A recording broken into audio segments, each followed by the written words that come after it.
ini merepresentasikan tugas yang sebelumnya kami buat dari mata kuliah basis data terkait IRD atau Entity Relationship Diagram beserta SQL. Berikut videonya. Baik, pada kesempatan kali ini saya akan menjelaskan latar belakang masalah dan tujuan dari proyek sistem informasi akademik yang kami rancang. Penjelasan ini bertujuan untuk memberikan gambaran mengapa sistem ini dibutuhkan serta apa yang ingin dicapai melalui pengembangannya. Selanjutnya, di sini ada latar belakang masalah. Dalam lingkungan kampus, pengelolaan data akademik merupakan hal yang sangat penting.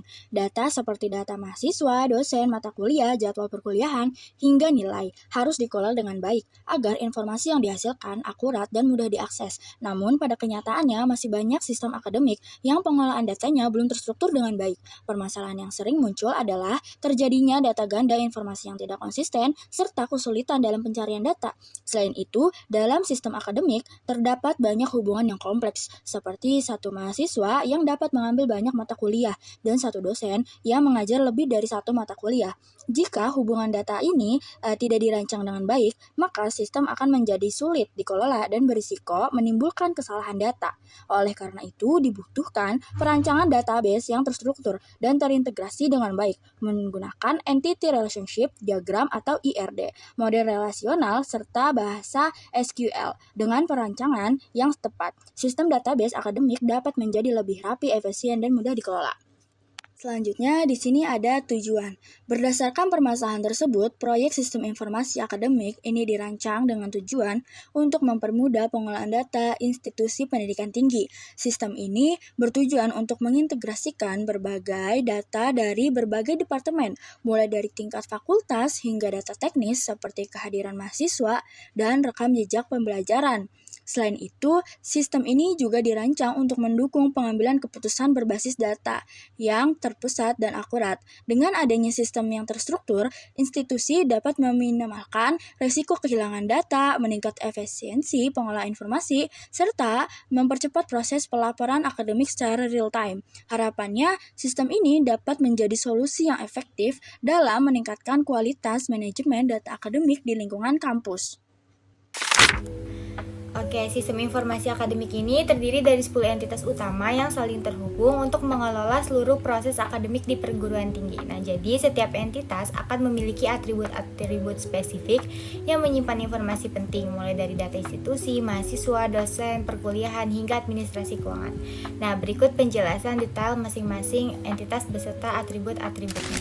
Nah, selanjutnya saya akan membuat entitas program studi. Nah, di dalam tabel program studi ini yaitu mencatat seluruh program studi yang ada di bawah naungan fakultas. Jadi, setiap program studi memiliki ID prodi sebagai identitas unik seperti T101 untuk teknik informatika atau BD02 untuk bisnis digital. Jadi, atribut ID fakultas adalah foreign key yang menghubungkan program studi dengan fakultas induknya sehingga kita tahu bahwa prodi teknik informatika berada di bawah fakultas teknik.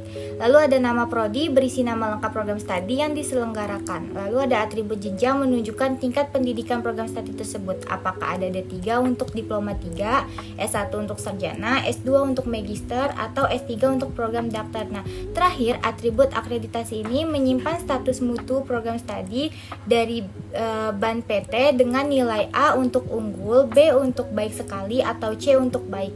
Lalu informasi akreditasi ini penting untuk menunjukkan kualitas dan standar pendidikan program studi tersebut. Nah, setelah memahami konsep Entity Relationship Diagram atau IRD, nah sekarang kita akan melihat penerapannya pada sistem akademik perguruan tinggi. Nah, diagram ini merupakan representasi visual dan sistem basis data yang mengelola seluruh aktivitas akademik seperti data mahasiswa, dosen, mata kuliah, nilai, kehadiran, dan pembayaran. Nah, diagram ini terdiri dari 10 entitas utama yang saling berhubungan. Nah, setiap entitas memiliki atribut dengan simbol berbeda. Yang pertama ada oval tunggal untuk atribut biasa, yang kedua ada oval ganda untuk atribut multivalued, dan oval bergaris bawah untuk primary key. Nah, mari kita bahas setiap entitas secara detail untuk memahami bagaimana sistem akademik ini dirancang dan saling terhubung. Lalu di sini ada nilai. Nilai adalah hasil dari penilaian dosen terhadap kinerja mahasiswa dalam satu mata kuliah. Digambarkan sebagai persegi panjang IRD, data nilai memiliki beberapa atribut yang masing-masing digambar dengan bentuk oval. Nah, di sini ada atribut ID underscore nilai. digambar dengan oval bergaris bawah atau oval ganda karena merupakan primary key atau pengenal unik untuk setiap record nilai. Lalu ada atribut ID underscore KRS, digambar sebagai oval tunggal yang berfungsi sebagai foraging key menghubungkan nilai dengan KRS mahasiswanya. Sehingga saat sistem itu tahu kalau nilai ini tuh untuk mata kuliah apa yang diambil mahasiswa tersebut.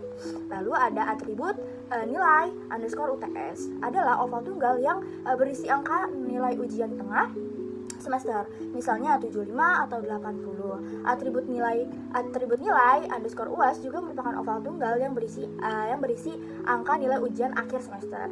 Lalu atribut nilai underscore akhir digambar sebagai oval tunggal yang merupakan hasil perhitungan dari UTS, UAS, tugas, dan kehadiran sesuai bobot yang ditentukan dosen. Misalnya hasilnya itu 82. Atribut grade adalah oval tunggal yang berisi huruf hasil konkret dari nilai akhir seperti A untuk nilai 80 sampai 100, B untuk 70 sampai 79, C untuk 60 sampai 69 dan seterusnya. Entitas KRS dan hubungannya. KRS atau Kartu Rencana Studi adalah dokumen yang dibuat mahasiswa setiap semester untuk memilih mata kuliah apa saja yang akan diambil. Digambarkan sebagai persegi panjang dalam ERD.